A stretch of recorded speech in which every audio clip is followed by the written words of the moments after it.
I'm gonna start this video off with a quiz. What is your first thought when you wake up?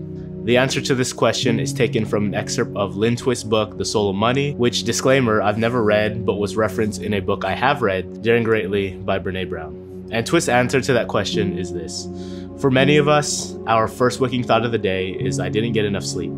The next one is I don't have enough time. Before we even sit up in bed, we're already inadequate, already behind, already losing, already lacking something. And by the time we go to bed at night, our minds are racing with a litany of what we didn't get or didn't get done that day. We are living in what Brené Brown calls a culture of scarcity. We are bombarded constantly with messages that we are not enough and we don't have enough, and made to believe that if we would just buy that phone, those clothes, go on that vacation, or often in my case, buy that camera, that we will be complete. We will be happy, we will be and have enough. As Brené puts it, scarcity thrives in a culture where everyone is hyper aware of lack. And I don't think it's even up for debate anymore how often we're made to be fully aware of just how much we're lacking. And look, I'm not immune to it. Considering how much camera or workout gear or clothes or online courses I've bought over the years, maybe it's because I've struggled with this need to be enough, to fit in, to prove to others that I've done something with my life. But I think that feeling of not being enough, the need to prove to others that I am, using Brené's phrase, worthy of love and belonging, is something that many of us are struggling with. And I wanted to share some of the lessons I've learned from her work, because I think it's important for those of us who are struggling with this to talk about it and take action towards being what she has called wholehearted. Now, what is wholeheartedness? Brené defines it simply as knowing you are worthy of love and belonging. So here's a few lessons I've learned from Daring Greatly and Brené's research that has helped me on this journey of becoming more wholehearted. Lesson number 1, limit your exposure to advertising. Now, we all know companies use advertisements and commercials to advertise their products and try to get us to buy it, download it, or subscribe to it. But I guess the question we need to ask ourselves is this: how is this constant advertising affecting us and our behaviors? And what are the consequences of buying what they're selling?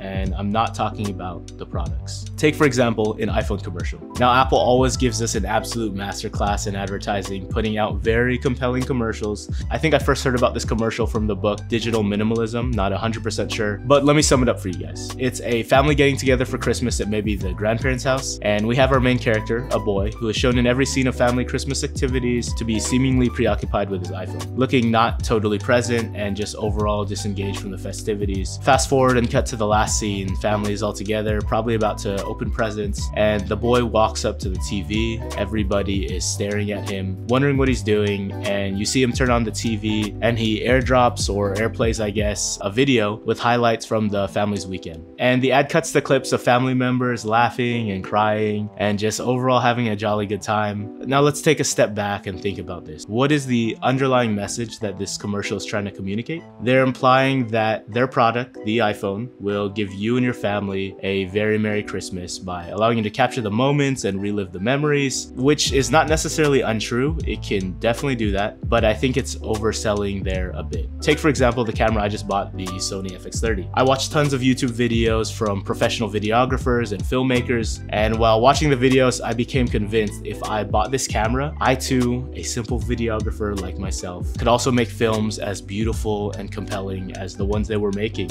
And again, just like the Apple commercial, that is technically the truth. But here's what I was forgetting. Many of those films were made in exotic and/or beautiful locations and made by people who are already absolute experts in their craft, with years of experience composing beautiful images and editing and crafting compelling stories. And while I am still absolutely happy with my purchase, I've come to this realization. Just like my camera before this and the camera before that, this camera isn't going to make the videos I need to make. It's not going to write my scripts, plan and set up my shots, or edit my videos. It's not going to talk to my clients and negotiate contracts. I still have to do all of that. It is not the answer to my problems like I imagined it would be. And coming back to our first example, the iPhone isn't going to give you a very Merry Christmas with your family. That is dependent on a lot of other factors, as many can attest to. No, I want the Pro Max. I don't want the Mini. Thank you for ruining Christmas. So we talked about the problem, here's a few solutions. I've done countless things to limit my exposure to advertising, some effective, some not so much, so here are some of my favorites in rapid succession. Use a blocking app on your phone or computer like Freedom to limit social media, unsubscribe from marketing emails, have someone like a friend you trust or significant other, change your passwords on socials for a limited time, limit TV or movie watching to only with friends and/or family, and avoid YouTube channels, Instagram accounts, or websites that review consumer goods like tech.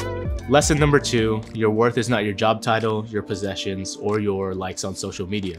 Another one of my favorite authors is Ryan Holiday, whose books on Stoicism were extremely helpful during some stormy times over the past few years. And one of my favorite principles from Stoicism is summed up in this quote from Epictetus: "The chief task in life is simply this, to identify and separate matters so that I can say clearly to myself which are externals not under my control, and which have to do with choices I actually control." I think one of the difficulties with creative work, or actually work of any kind, is that there's a tendency to pair our value, self-esteem, and worth with our work, and how well received or compensated that work is. And this is a very misguided but easy trap to fall into, and I find myself falling into it all the time. When I make my videos, whether it's a YouTube video or a wedding film, there are a lot of times where I have a tendency to merge my self-worth and esteem with the outcome of the video or how well received it is. How many views did it get? How many likes did it get? How many comments did it get? Did the couple like the video? Oh, look at this very nice comment complimenting the video. Or, oh man, screw that guy, he doesn't know what he's talking about. But when you take a step back and look at all those criteria that I just tied my self-worth to, you realize that all those things, the views, the likes, the comments, are out of my control once the video is released. I have literally given up control of my self-worth anytime I do this. Here's another example from my job as a nurse. There are many times where I come on shift and you are beginning an uphill battle with some very sick patients. People sometimes who have had multiple cardiac arrests, multiple organs failing, dependent on a breathing machine, dependent on an artificial kidney, etc., etc. Cases where the outcome is very grim, where a tiny percentage of patients with all those problems survive. There was one 3 to 4 week stretch last year where I think 4 times one of my very sick patients ended up either dying or the family decided to withdraw life support.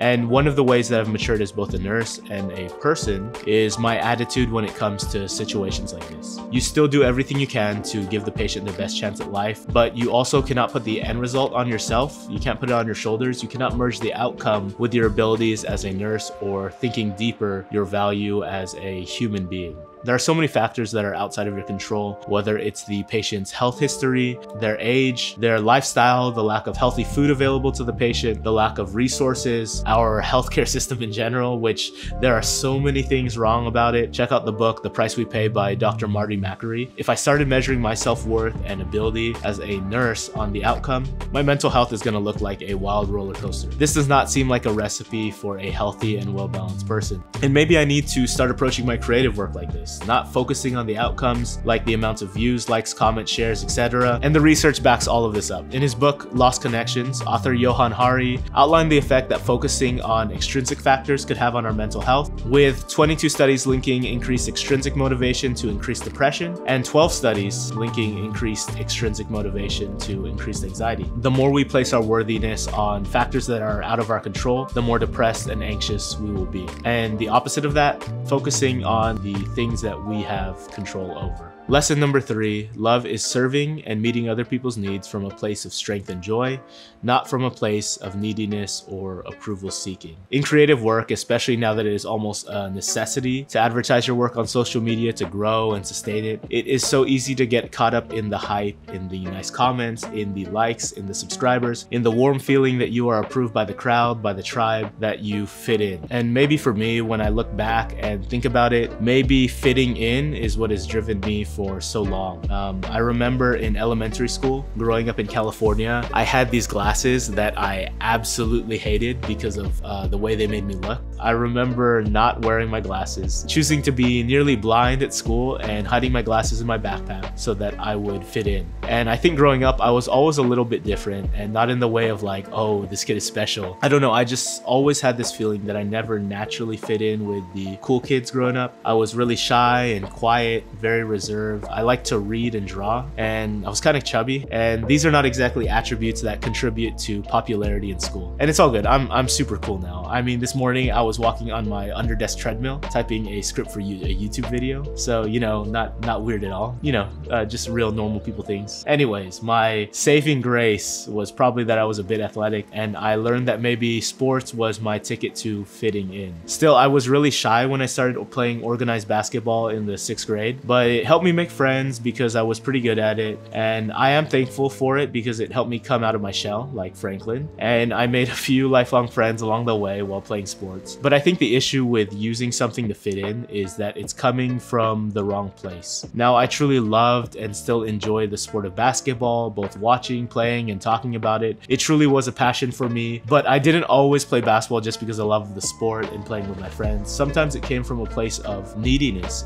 for attention and approval seeking. I watched a ton of Hoop Mixtape and Ball is Life, and when Mixtape Tour, big fan of Air Up There and Hot Sauce, which showed these crazy highlights, which would get all the oohs and ahs from the crowd. And I think that the needy little 10-year-old in me that wanted to fit in internalized that and caused me to work really hard to learn these flashy handles, passes, and layups to get these coveted oohs and ahs, but led to me not focusing on the fundamentals enough and how to be an effective basketball player. And I apologize for 2 videos in a row venting about my failed basketball career, but honestly, basketball was such a huge part of my life growing up that I draw a lot of lessons from it when I reflect on it. But man, I've really struggled with wanting people's approval, whether it was my friends, family, teachers, coaches, bosses, people I don't even know, the random people on YouTube watching this video. And like the quote from Dr. Delony, this did not come from a place of strength and joy, but rather neediness and approval seeking. So what's the difference between the two? How would my life be different with this approach? And how would your life be different if you approached it from a place of strength and joy? If I apply this to my issue with shopping and consumption, I wouldn't buy things because I think they'll up my social status or make me look cool, but instead view items as tools or gear that help me fulfill the mission to make a positive impact on my community, and I won't buy things that don't meet that purpose. If I apply this to my job as a nurse, I won't be worried about being viewed as intelligent and capable, which has been a struggle for me, honestly. A struggle with imposter syndrome, which I definitely will talk about in a future video. Or I wouldn't worry about being super easy to work with or being liked by everybody, because a good nurse isn't necessarily always liked all the time. Instead of making videos to impress other people and to build an audience, if I approach it from strength and joy, I would realize that I have read a lot of books that have helped me become a better man, because I experienced true joy from learning, making videos, and teaching and sharing about things that really truly matter in life. I will create videos with the intention of helping other people who have struggled with the same things I have, and I won't chase the views or make myself look better than I am, but will instead seek to provide value, be vulnerable, and put out truly helpful videos to the people who have given me their time by watching my videos, which, by the way, thank you guys for watching. I hope this has been helpful.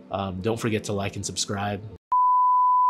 No, but seriously, think about your life. How would approaching it from a place of strength and joy be different than the way you're approaching it right now? In probably one of my favorite books from Brené, Braving the Wilderness, she posed a question to some middle schoolers. She asked them, what is the difference between fitting in and belonging? And here's my favorite thing that they said. Belonging is being accepted for you. Fitting in is being accepted for being like everyone else. After hearing that, I asked myself these questions. Who are the people who give me that sense of belonging? And who is proud of me and accept me even when I don't make the best decisions all the time? And the answer is honestly really simple. My wife, who has been my biggest supporter and encourager since the beginning. My family, who have always been there for the big events and have supported me my entire life, even though I don't always deserve it. And my friends, the Banana Gang, who always watch my videos and who I know I can be my true dumb joke self around. And I think for most of us, the list is pretty short. These are the people who make us feel wholehearted, who we don't have to prove ourselves to, and who let us know that we are worthy of love and belonging. And I think that the antidote for this, for the need to have others' approval and to fit in with the crowd, and the need to be loved and adored, is simply remembering that it's not actually a need. You don't need the likes, you don't need the followers, you don't always have to fit in with the crowd. There is somebody or a group of people, or as I believe, a God, who already accept you and love you for who you are. And honestly, that's enough. You are inherently worthy of love and belonging. And when you remember that and you start doing your work from that place of acceptance and that place of strength, then in a way you forget yourself and your neediness and instead focus on serving others and on meeting their needs, on serving your community and just making the world a better place. And this is a constant struggle. You know it already, with constant media messages contradicting this truth. But if there's one message that I want to leave you with and want you to remember from this video, it's this: you are enough.